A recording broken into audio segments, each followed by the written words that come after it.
For advertisement, call 8125893028. Our Gmail maxtvtelugu@gmail.com.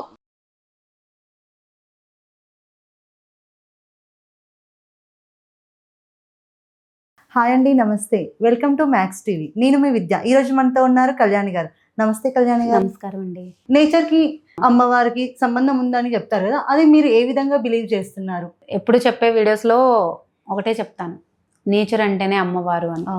నిజంగా నేచర్ని ఇష్టపడే వాళ్ళు ఎవరైనా సరే అమ్మవారిని, అంటే అందరి దేవుళ్ళు ఒకటేనండి, కానీ ఆ అమ్మవారు ఎవరైతే ఉన్నారో ఆవిడ నుంచి ఉద్భవించిన వాళ్ళే వీళ్ళంతా.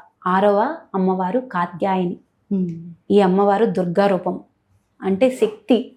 ఇంకెలా అంటే అమ్మవారిని చూస్తేనే భయపడాలన్నమాట. ఇక్కడి నుంచి ఇంకా పోరాడడానికి సిద్ధపడతారు అమ్మవారు. అప్పటి వరకు ఏంటంటే ఒక కొడుకుని అన్ని, ఇక్కడి నుంచి ఏంటంటే పోరాడడానికి, అది భర్త కోసం కావచ్చు, కొడుకు కోసం కావచ్చు, ఏదైనా కావచ్చు, పోరాడడానికి సిద్ధపడతారనమాట. ఈ అమ్మవారి అవతారమే చాలా భయంకరంగా ఉంటుంది. కాత్యాయని అవతారమే చాలా భయంకరంగా ఉంటారు ఈ అమ్మవారు. ఈ కాత్యాయని అమ్మవారు అవతారంలోని ఆజ్ఞాచక్ర, ఈ చక్ర పవర్ అన్నమాట. ఇది ఎంత పాజిటివ్ అంటే ఎంత ఇదిగా ఆలోచించగలుగుతుందో నువ్వు అంత ప్రయోజకురాలు అవుతావు అని చెప్పడానికి అనమాట. ఆజ్ఞాచక్రాలోని అమ్మవారు యాక్టివేట్ అయ్యి ఉంటారు. ఈ చక్ర చాలా ఇంపార్టెంట్ అండి. మనకి యోగాలో కూడా ఈ రెండు ఒక దగ్గరికి తెచ్చి ఓంకారం చెప్పండి అని చెప్తారు. ఈ చక్రాకి అధిపతి కూడా ఓంకారం అన్నమాట. ఓం అనే పదం పలకమని చెప్తారు. ఈ చక్రం ఇంపార్టెంట్. అందువల్ల కాత్యాయని అమ్మవారిలోని నిమితమైన శక్తి ఈ ఆజ్ఞాచక్ర. ఇది చాలా ప్రతి చక్ర ఇంపార్టెంట్, కానీ దీన్ని యాక్టివేట్ చేసుకోవడం చాలా ఇంపార్టెంట్. ఏరా నీకు తెలివి పనిచేయట్లే అని అంటారు కదా, ఈ చక్ర అనేది చాలా ఇంపార్టెంట్. అందుకే పిల్లల చేత కూడా మీకు స్టార్టింగ్లో ఓంకారమే రాయిస్తారు, ఓంకారమే చెప్పిస్తారు ఈ చక్రాన్ని యాక్టివేట్ చేయడానికి. స్కూల్లో కావచ్చు, ఈ నవరాత్రుల్లో కూడా అక్షరాభ్యాసం చేస్తారు. సరస్వతీదేవి అవతారంలోని అక్షరాభ్యాసం చేస్తారు ఈ చక్రాన్ని యాక్టివేట్ చేయడానికి. ఆ చక్ర చాలా ఇంపార్టెంట్ ప్రతి ఒక్కరికి, చిన్నపిల్లవాడికి కావచ్చు, పెద్దవాళ్ళకి కావచ్చు, ప్రతి ఒక్కరికి కూడా ఆజ్ఞా చక్ర చాలా ఇంపార్టెంట్ అన్నమాట.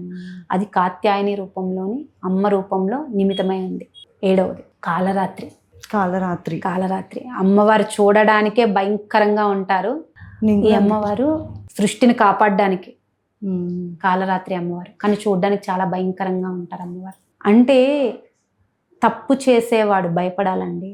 తప్పు చేయని వాడికి ఏ రూపంలో ఉన్నా కూడా అమ్మవారు మంచిగానే కనిపిస్తారు. ఆవిడ మెల్లో కపాలాలు వేసుకొని, జుట్టు ఇలా విరబూసుకొని, ఇలా ఒక రూపంగా, భయంకర రూపంగా, అంటే శివుణ్ణి కూడా ఇలా ఒక చూసే ఇదితో కాలరాత్రికి ఈవిడ అధిపతి అన్నమాట. కానీ ఈ అమ్మవారిని అందరూ కూడా ఏంటంటే, అమ్మో ఈవిని కొలిస్తే, ఈవిని ఎక్కువ కూడా తాంత్రికులు కొలుస్తారు, వాళ్ళు కొలుస్తారు అని చెప్తారు. కానీ ఈ అమ్మవారిని కూడా సాధికంగా ఉన్న వాళ్ళు కూడా కొలుస్తారు.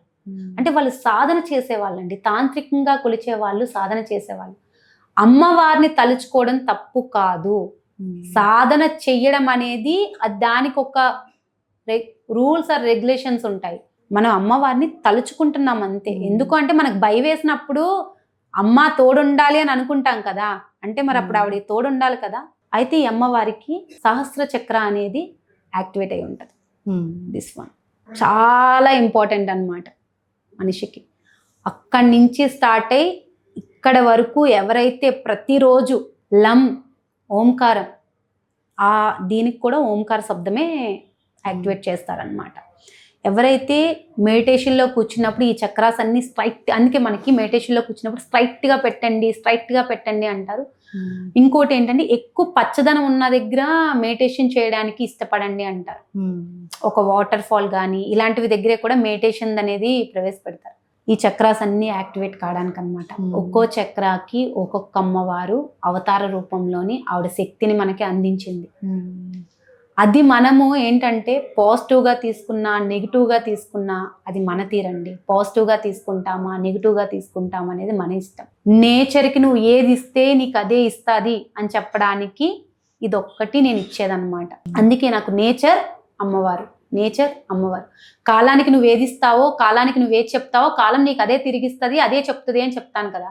ఒక పాజిటివ్ నువ్వు పాస్ చేస్తే కాలానికి నీకు పాజిటివే పాస్ చేస్తుంది, ఒక నెగిటివ్ పాస్ చేస్తే ఒక నెగిటివే. అందుకే పిల్లలు అంటారు నువ్వు చెడిపోతావరా, నువ్వు చెడిపోతావరా, అది ఏంటంటే కాలం వింటది, తల్లే కోరుకుంటుంది. కన్న తల్లే నువ్వు చెడిపోతావు, నువ్వు ఎందుకు పనికిరావు అని అంటే కాలానికి నువ్వు అదే చెప్తున్నావు నీ కొడుకు కోసం. మరి నీకు కాలము అంటే అమ్మవారు నీకు అదే ఇస్తుంది కదా నీ కొడుక్కి. అందుకే నేను అంటాను, పిల్లలు కానీ వేరొకళ్ళు కానీ దూషించేటప్పుడు చెడ్డగా దూషించొద్దు. నువ్వు చెడిపోతావు, నువ్వు పాడైపోతావు. నీకు ఎంత కోపమన్నా ఉండొచ్చండి, ఇంకొకటి తిట్టండి, చెడ్డగా అనేది దూషించొద్దు. ఆడది చెడ్డగా దూషిస్తే మగవాడికి పతనం తప్పదు. అందుకే అమ్మవారికి మన సృష్టిని నడిపించిన దేవుళ్ళు ఎవరైతే ఉన్నారో బ్రహ్మ విష్ణు మహేశ్వరులను పుట్టించినది ఆవిడే. అందుకే శక్తి రూపిణి అని చెప్పారనమాట. అందుకే ఎవరిని కూడా నీకు ఎంత కోపం ఉన్నా సరే, కొడుకుని కావచ్చు, భర్తని కావచ్చు, నీ తండ్రిని కావచ్చు, అన్నదమ్ముని కావచ్చు, ఆడది అంటే శక్తి రూపిణి. మీరు ఎంత గమనించారు లేదో, నేను అందుకే భుజాలతో సహా చెప్పాను. ప్రతి ఆడదానికి అన్ని భుజాలు ఉన్నాయి. అందుకే మనం ఇంటి పని చేస్తాము, వంట పని చేస్తాము, పిల్లలు చూసుకుంటాం, భర్తను చూసుకుంటాం, ఆఫీస్కి వెళ్తాం. ఒకే వర్క్ చేసేటప్పుడు 3-4 వర్క్స్ చేస్తామండి. ఇటు పిల్లలకి జడ వేస్తాము, స్కూల్ పంపిస్తాము, అటు వంట చేస్తాము, ఇటు కసలు తుడుస్తాము, అన్నీ చేస్తాం. అంటే మనకి అన్ని చేతులు ఉన్నాయని అర్థం. ప్రతి ఆడదానికి కూడా అన్ని చేతులు ఉన్నాయి. అందుకే ప్రతి ఒక్కరిని కూడా నువ్వు ఏ విధంగా చూస్తావు అంటే పాజిటివ్గా మగవాణ్ణి చూస్తావా, నెగిటివ్గా మగవాణ్ణి చూస్తావా అనేది మన చేతుల్లోనే ఉంటుంది అనమాట. తప్పు చేస్తే కూర్చోబెట్టి చెప్పండేమో కానీ పిల్లవల్లి మాత్రం తిట్టొద్దు అనేది ఇందుకే అనమాట. నువ్వు పనికిరావు అంటే కాలం వింటాది, అదే నీకు వస్తుంది అంటారు అనేవారు. సాయం సంధి వేళ తిట్టమాకే, నువ్వే తిడితే అదే జరుగుద్ది. సాయం సంధి వేళ తిట్టొద్దు అంటారు. తెల్లవారు లేసి పాచి నోరుతో తిట్టొద్దు అంటారు. భగవంతుడు అంటే నేచర్ అప్పుడు అంతే యాక్టివ్గా ఉంటుంది. అందుకే సాయం సంధి వేళ పూజ చెయ్యండి, తెల్లవారు బ్రహ్మముహూర్తంలో పూజ చెయ్యండి అంటారు. కారణం అదే అనమాట. అంటే అప్పుడు దేవుళ్ళు సంచరించే కాలం అనమాట. దేవుళ్ళు సంచరించే కాలం కాబట్టి అప్పుడు మళ్ళీ తిట్టొద్దండం ఇవన్నీ చెప్తూ ఉంటారు. అయితే మనం ఇప్పటి వరకు చెప్పుకుంది 7 అవతారాలు. నెక్స్ట్ మహాగౌరి అవతారం. ఈ అవతారంలో ఏంటంటే ఇంక అమ్మ అన్నీ చేసేసింది, పిల్లల కన్నది, పెద్దవాళ్ళు చేసింది, అన్నీ చేసింది. కానీ మహాగౌరి అవతారంలో ఏంటంటే పరమశివుడే అమ్మవారిని అడుగుతాడండి, అసురులు చంపడానికి చండీ రూపంలో రా అని. చండీ యాగం చేస్తాం మనం, అమ్మవారిని శివుడే అడుగుతాడు. అసురులు చంపడానికి మహాగౌరి అవతారంలో చండీ అవతారం ఎత్తుతుంది అనమాట అమ్మవారు. చండీ అవతారం ఎత్తి అసురులని చంపుతుంది. అంటే ఒక పరిపూర్ణ రూపం అన్నీ యాక్టివేట్ చేసుకొని ఒక పరిపూర్ణ రూపం దాల్చి చెడ్డనంతా తీయడానికి చండీ అవతారం ఎత్తి అమ్మవారు వచ్చింది. లాస్ట్ అవతారం సిద్ధదాత్రి, సిద్ధుల్ని ఇవ్వడానికి. అంటే ప్రతి ఒక్కటి కూడా ఎవరు కోరేది వాళ్ళకి ఇవ్వడానికి అమ్మవారు వస్తారనమాట.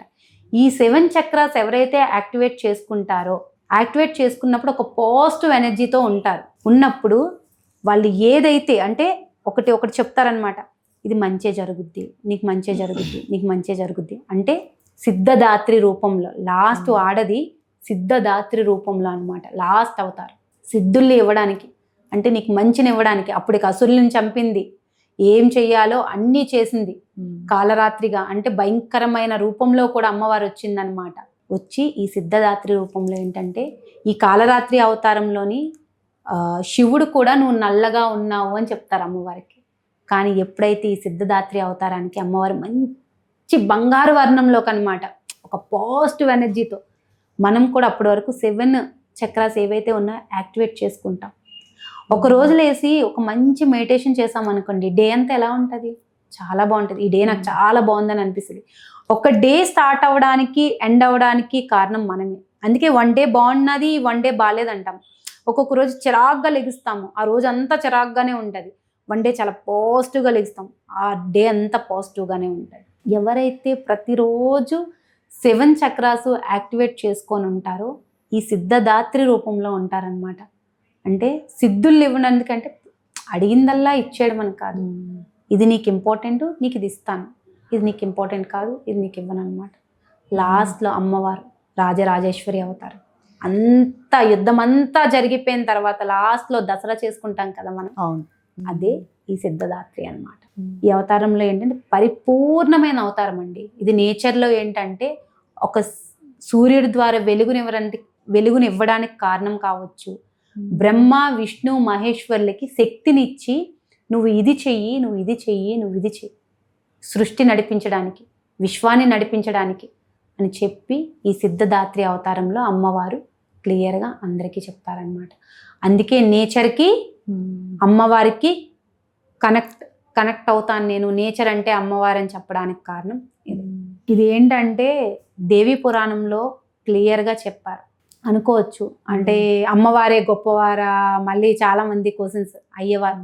అంటే ఇది ఓన్లీ దేవి పురాణంలో అమ్మవారికి చెప్పింది అనమాట. నవదుర్గలు ఏ చక్రాన్ని యాక్టివేట్ చేసుకున్నారు, ఏ చక్రం వల్ల ఒక ఆడది ఎలా ఉంటుంది అని చెప్పడానికి కారణం అనమాట. చాలా చక్కగా చెప్పారు కళ్యాణి గారు. నేచర్ గురించి, అమ్మవారి గురించి బాగా చెప్పారు. అసలు నేనైతే ఎక్కడా వినలేదు, ఎన్నో వీడియోస్ చూశాను, కానీ ఇదైతే నేను ఎక్కడా వినలేదు. Thank you.